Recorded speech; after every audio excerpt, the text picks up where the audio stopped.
Assalamualaikum warahmatullahi wabarakatuh. Nama saya Jovita Aulia dari Turnasha dengan NIM 23051204032. Di sini saya akan mensimulasikan router dinamik menggunakan aplikasi Cisco Packet Tracer. Sebelumnya, apa sih dynamic routing itu? Jadi, dynamic routing adalah proses di mana router secara otomatis membuat dan memperbarui tabel routing berdasarkan informasi jaringan yang diperoleh dari lalu lintas dan komunikasi antar router. Protokol routing memainkan peran penting dalam dynamic routing, memungkinkan router untuk saling bertukar informasi mengenai keadaan jaringan. Informasi ini digunakan untuk memperbarui si tabel routing dan memastikan data dapat diteruskan dengan jalur terbaik yang tersedia pada saat itu. Keuntungan utama dynamic routing adalah kemampuannya untuk menyesuaikan rute secara otomatis seiring perubahan kondisi jaringan, tanpa perlu intervensi manual dari administrator. Ini sangat berguna dalam jaringan yang besar dan kompleks, di mana terdapat banyak jalur menuju tujuan yang sama, karena router dapat memilih rute terbaik secara otomatis dan mengalihkan ke rute cadangan jika terjadi kegagalan pada jalur utama. Protokol routing seperti RIP, OSPF, dan BGP digunakan untuk mendistribusikan informasi ini. Mereka membantu router menentukan rute terbaik berdasarkan berbagai metrik seperti jarak terpendek atau kecepatan koneksi, dan mereka terus memperbarui tabel routing sesuai dengan perubahan yang terjadi dalam jaringan. Untuk selanjutnya adalah Routing Information Protocol atau RIP. RIP ini adalah protokol routing dinamik yang digunakan untuk mengelola routing pada jaringan LAN dan WAN. RIP termasuk dalam klasifikasi Interior Gateway Protocol atau IGP karena digunakan untuk routing dalam sebuah autonomous system atau sistem otonom. RIP bekerja berdasarkan algoritma distance vector routing, di mana setiap router berbagi informasi routing dengan router tetangganya dan menentukan rute terbaik berdasarkan jumlah hop atau lompatan antara dua node. Lalu macam-macam routing dinamik. Yang pertama ada RIP atau Routing Information Protocol. RIP ini adalah protokol routing yang sederhana dan menggunakan mode distance vector. Ini menghitung rute terbaik berdasarkan jumlah hop atau lompatan antar router. Namun RIP memiliki batasan hop count maksimum, biasanya 15 hop yang membuatnya kurang efisien untuk jaringan yang besar. Yang kedua ada IGRP atau Internal Gateway Routing Protocol. IGRP sendiri adalah protokol routing distance vector yang dikembangkan oleh Cisco untuk mengatasi keterbatasan RIP. IGRP menggunakan beberapa metrik seperti bandwidth, delay, load, dan reliability untuk menentukan rute terbaik. Yang ketiga ada OSPF atau Open Shortest Path First. Jadi OSPF ini adalah protokol routing link state yang menghitung rute terbaik berdasarkan algoritma Dijkstra. OSPF ini mendukung jaringan yang lebih besar dengan konvergensi yang lebih cepat dibandingkan RIP. OSPF menggunakan area untuk memecah jaringan besar menjadi bagian yang lebih kecil dan lebih mudah diatur. Yang keempat ada EIGRP atau Enhanced Interior Gateway Routing Protocol. Jadi EIGRP ini adalah versi lanjutan dari IGRP yang juga dikembangkan oleh Cisco. Ini adalah protokol hybrid yang menggabungkan kelebihan distance vector dan link state. EIGRP menawarkan konvergensi yang lebih cepat dan efisien daripada RIP dan IGRP. Yang terakhir ada BGP atau Border Gateway Protocol. BGP sendiri adalah protokol routing yang digunakan di internet untuk menentukan jalur terbaik antar autonomous system. BGP adalah protokol path vector yang sangat fleksibel dan digunakan untuk routing di jaringan yang sangat besar seperti internet. Lalu selanjutnya ada kelebihan routing dinamik. Yang pertama, routing hanya perlu mengenal alamat network yang terhubung langsung, jadi tidak perlu mengetahui semua alamat network. Yang kedua, lebih mudah diatur dalam jaringan yang besar karena perubahan otomatis terjadi tanpa harus melakukan konfigurasi ulang secara manual pada semua router. Yang ketiga, jika ada penambahan jaringan baru, hanya router yang berkaitan yang perlu diperbarui, tidak seluruh router. Lalu yang terakhir, routing dinamik dapat secara otomatis memilih jalur alternatif jika terjadi gangguan atau kerusakan pada jalur utama. Untuk kekurangan router dinamik sendiri, yang pertama ada beban kerja router lebih berat karena harus terus memperbarui tabel routing secara berkala. Yang kedua, kecepatan konvergensi lambat karena router harus broadcast informasi hingga menemukan rute yang cocok. Yang ketiga, setelah konfigurasi, router membutuhkan waktu agar bisa mengumpulkan semua informasi jaringan. Yang keempat, sulit untuk melacak masalah pada topologi jaringan yang besar. Lalu yang terakhir, update tabel ARP mengonsumsi lebih banyak RAM dan bandwidth digunakan oleh sistem untuk menentukan jalur terbaik, bukan oleh administrator. Oke, langsung saja kita ke simulasinya. Jadi dalam percobaan kali ini kita akan mensimulasikan routing dinamik menggunakan routing statik yang sudah kita kerjakan pada praktikum kemarin dengan menggunakan protokol RIP version 2 yang melibatkan 3 router dengan masing-masing router memiliki network seperti ini. Di PC 1 IP address-nya 192.168.1.1, lalu untuk PC 2 192.168.1.65, dan di PC 3 IP address-nya sendiri 192.168.1.254. Lalu untuk jalan dari router 1 ke router 2 itu menggunakan IP address 12.12.12.0. Dari router 1 ke router 3 IP address-nya 13.13.13.0. Sedangkan dari router 2 ke router 3 itu IP address-nya 23.23.23.0. Dan di server 1 itu IP address-nya 33.33.33.0, dan di server 2 IP address-nya 43.43.43.0.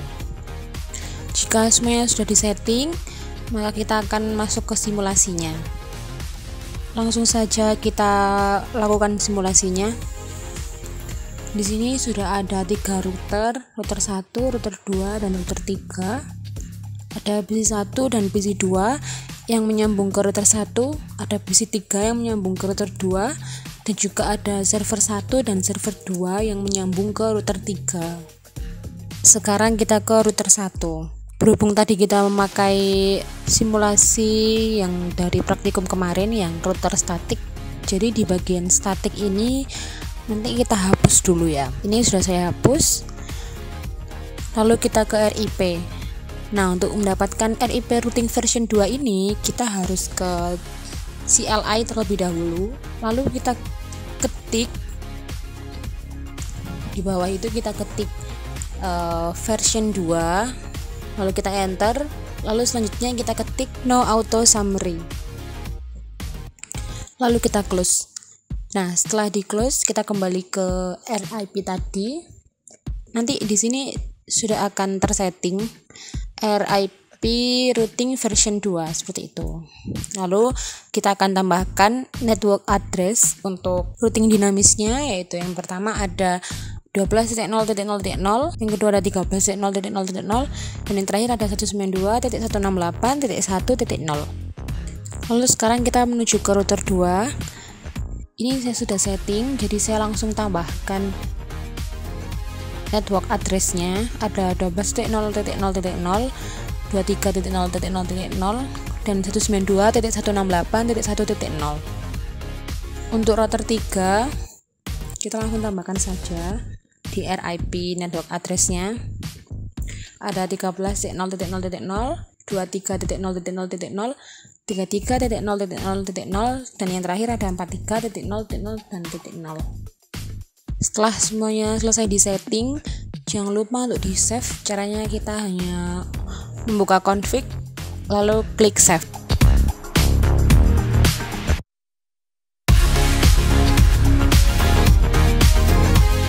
Selanjutnya kita akan pindah ke mode simulasi. Kita akan kirim simple PDU dari PC 1 ke PC 2.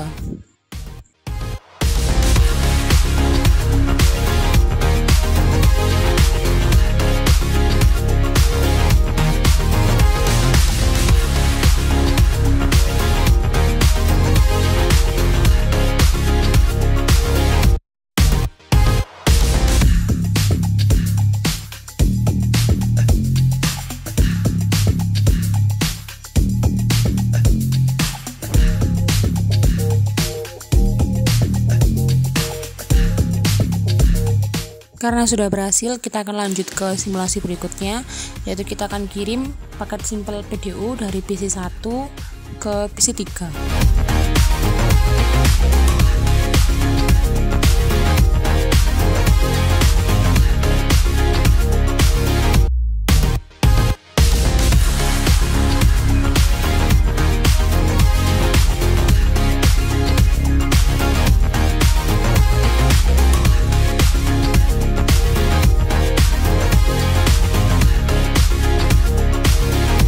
Karena sudah berhasil, kita akan lanjut ke simulasi berikutnya, yaitu kita akan kirim paket simpel PDU dari PC1 ke server 1.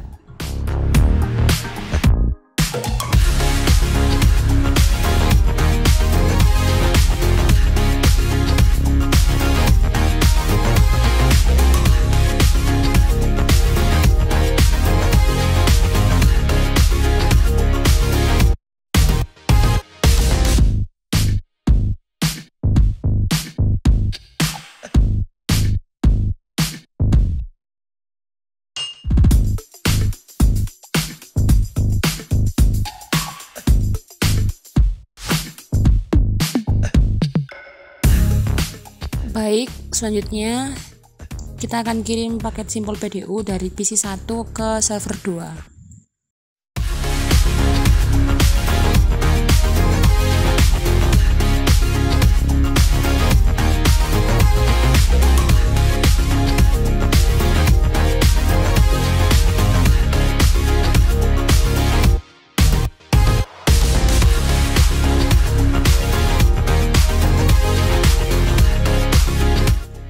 Semua pengiriman dari PC1 sudah berjalan dengan baik dan berhasil.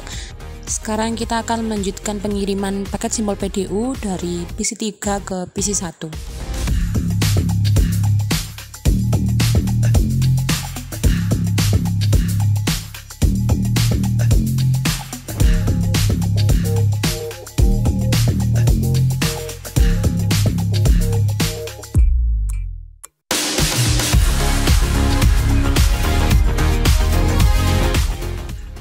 Selanjutnya dari PC3 ke PC2.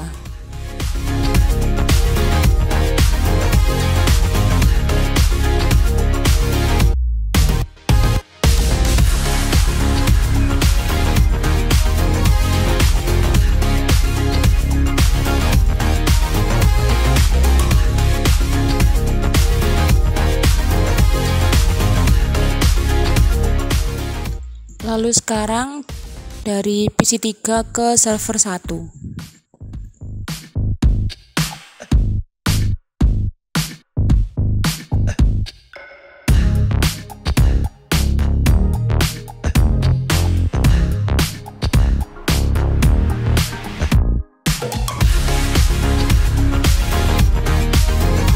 Dan yang terakhir, kita coba kirim paket simpel PDU dari PC3 ke server 2.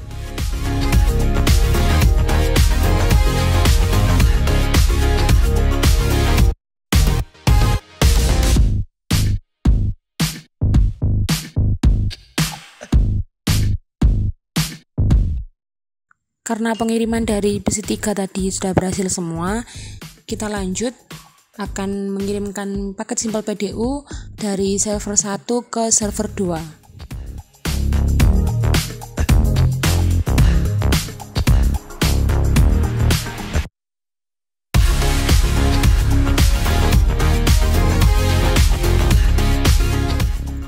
Selanjutnya kita akan mengirim paket simpel PDU dari server 1 ke PC1.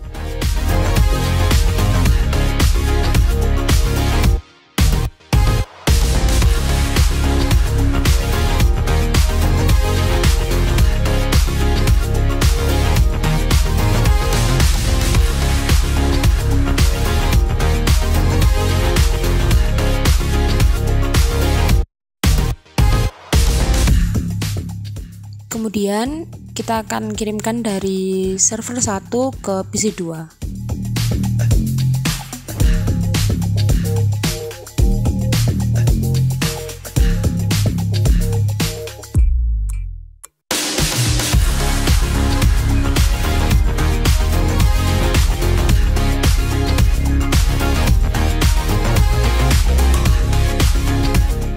Dan yang terakhir, kita akan kirimkan paket Simple PDU dari server 1 ke PC 3.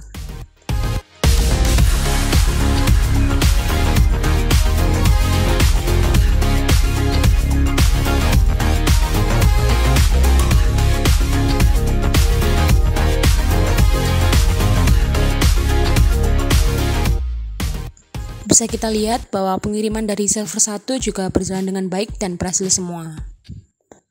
Sekarang kita ubah modenya ke real time. Kita akan melakukan tracing.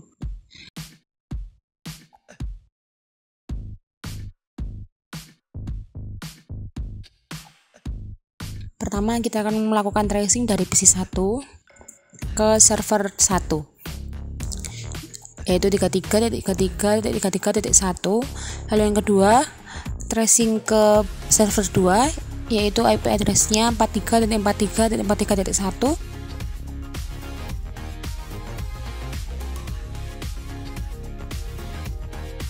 Kemudian ke PC 2, IP address-nya yaitu 192.168.1.65.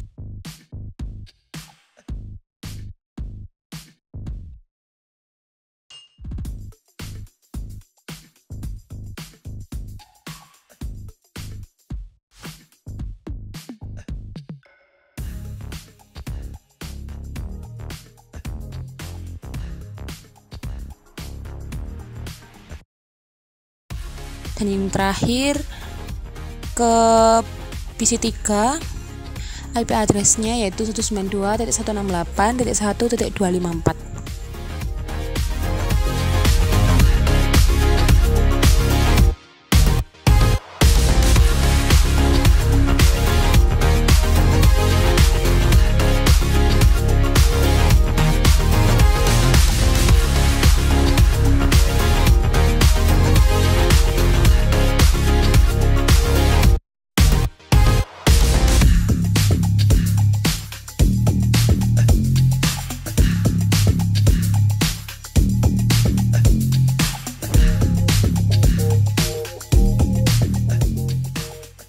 Sekarang kita menuju ke PC 3 untuk melakukan tracing juga.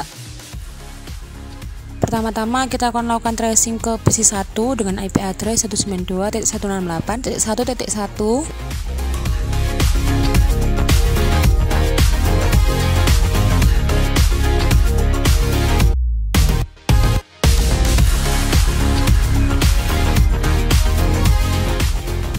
Lalu yang kedua, kita akan melakukan tracing ke PC 2 dengan IP address 192.168.1.65. Lalu selanjutnya kita akan melakukan tracing ke server 1 dengan IP address 33.33.33.1, dan yang terakhir kita akan melakukan tracing ke server 2 dengan IP address 43.43.43.1.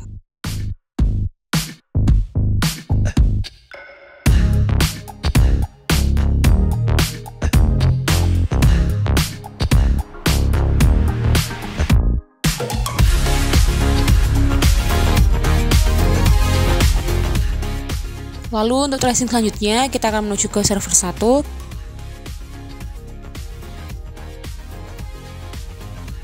Kita juga akan melakukan tracing. Tracing pertama kita akan lakukan menuju ke server 2 dengan IP address 43.43.43.1.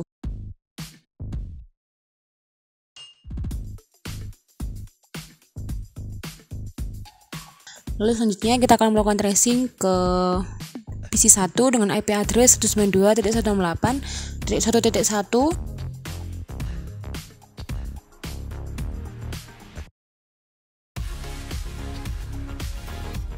Selanjutnya kita akan melakukan tracing ke PC 2 dengan IP address 192.168.1 dan .65.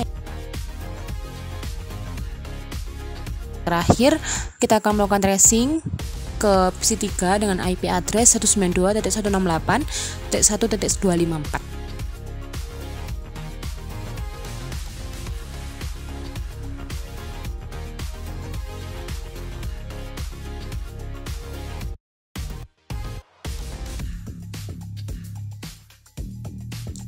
Setelah kita melakukan tracing, sekarang kita akan coba memutus salah satu kabel.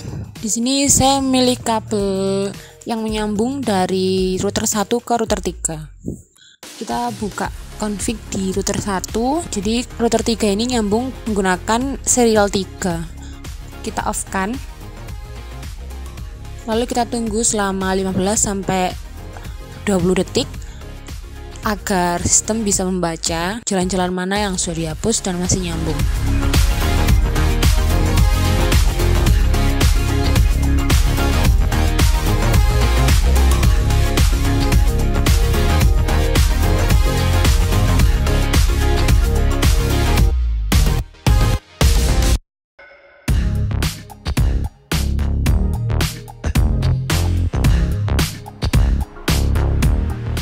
Setelah 20 menit berlalu, sekarang kita akan coba mengirimkan paket simbol PDU.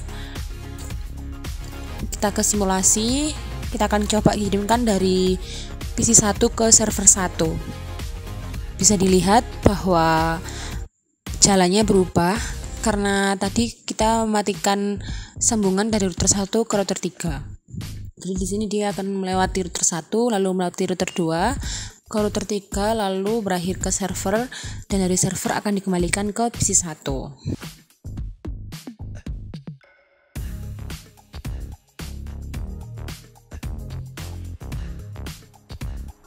Maka komunikasi berhasil. Lalu selanjutnya, sekarang kita akan mengirimkan paket simbol PDU dari PC 1 ke server 2. Dia mengetahui kalau jalannya tadi terputus, jadi dia lewat jalan yang satunya.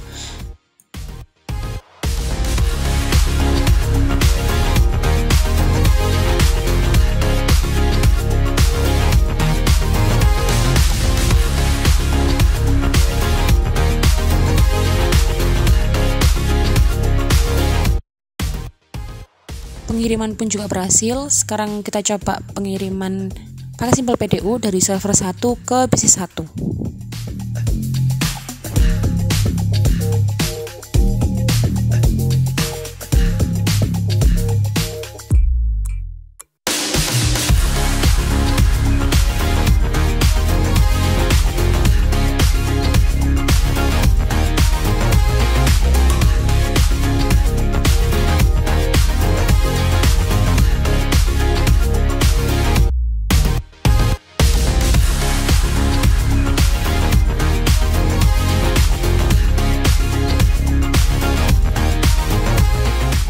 Yang terakhir kita akan coba kirim dari server 2 ke PC 1.